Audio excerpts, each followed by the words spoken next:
The chief feature of the chief particularity of three brain beings on the earth, according to Gurdjieff, all written all through Beelzebub's tales to his grandson, is this need to fight one another, to go to war with another, to destroy the existence of one another. And this is abnormal. This is not normal. And mention was made of the arch-vainglorious Alexander the Great, who made things worse for the three brain beings here on the planet Earth, because he went about destroying the holy labors of Ashiata Shiemash utterly.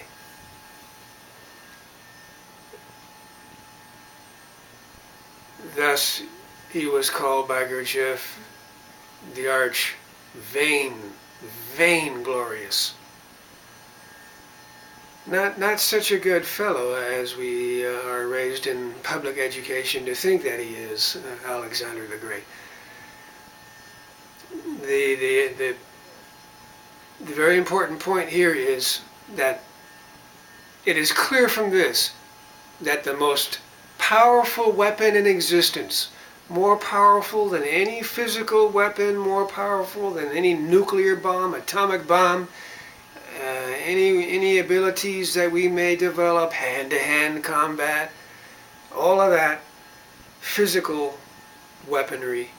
There is no weapon more powerful than that of true, real harmlessness based on level of being, based on change, on a way of life, of work, of self-change, change of mind, change of heart, self-change, change of being, without which any true knowledge that we may acquire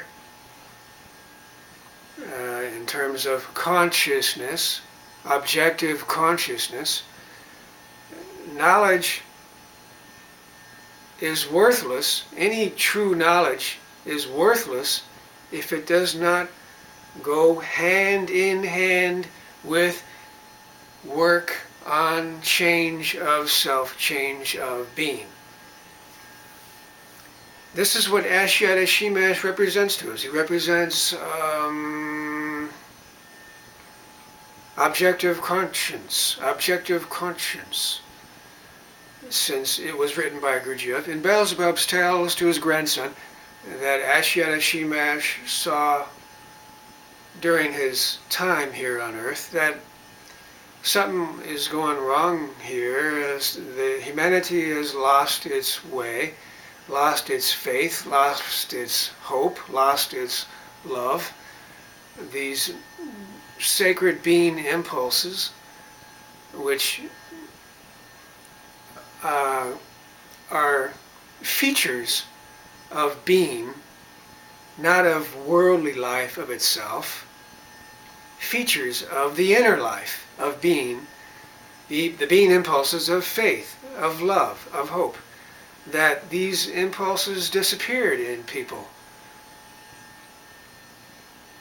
Yet there still remained what is called objective conscience. And associated with this is organic shame.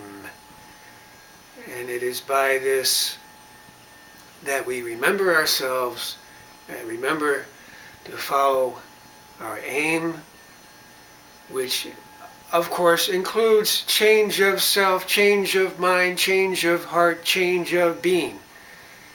It is on that path that we follow what is conscious self-perfecting, which is especially important for those of us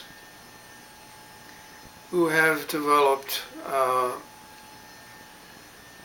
crystallization in the higher parts of ourselves, what are called higher bodies, and our hope, our faith, our love,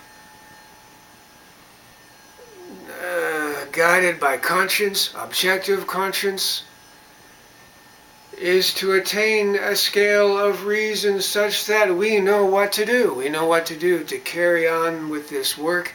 We know what to do to continue to follow a line, call it aim.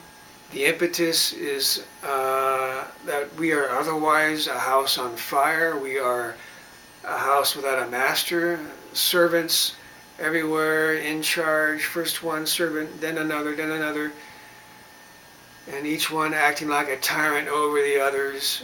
External conditions change, and then another tyrant takes place of the one before it, and everyone in the house has to pay for every mistake made by every tyrant, one by one that is in charge at any given time. Always it is due to the mechanical influences of the external world around us. So there must be an aim. Aim is our God. Guided by what? Conscience, objective conscience.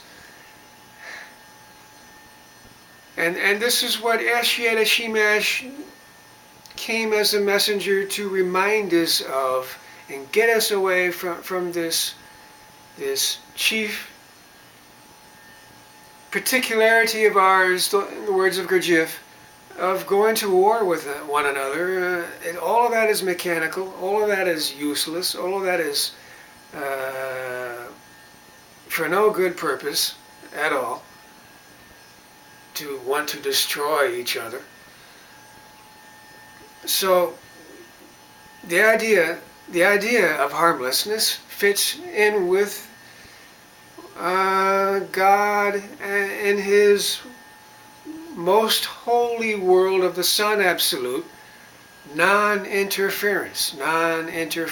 That's what harmlessness is. Non-interference. So we see in this, guided by this, a way for us to follow, to withdraw from overextending ourselves and getting involved in the world such that we are mechanically brushing up against each other and fighting each other for worldly gain, which things which have nothing to do with development of the inner self, the inner life.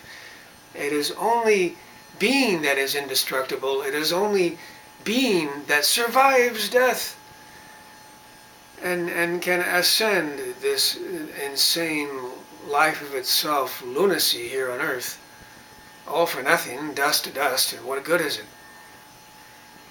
You know, and what does that tell us about pleasures of the body, right? That there's a rightness and a wrongness to that. You know, it seems that most people live for pleasure as if there was nothing else to aim for and live for.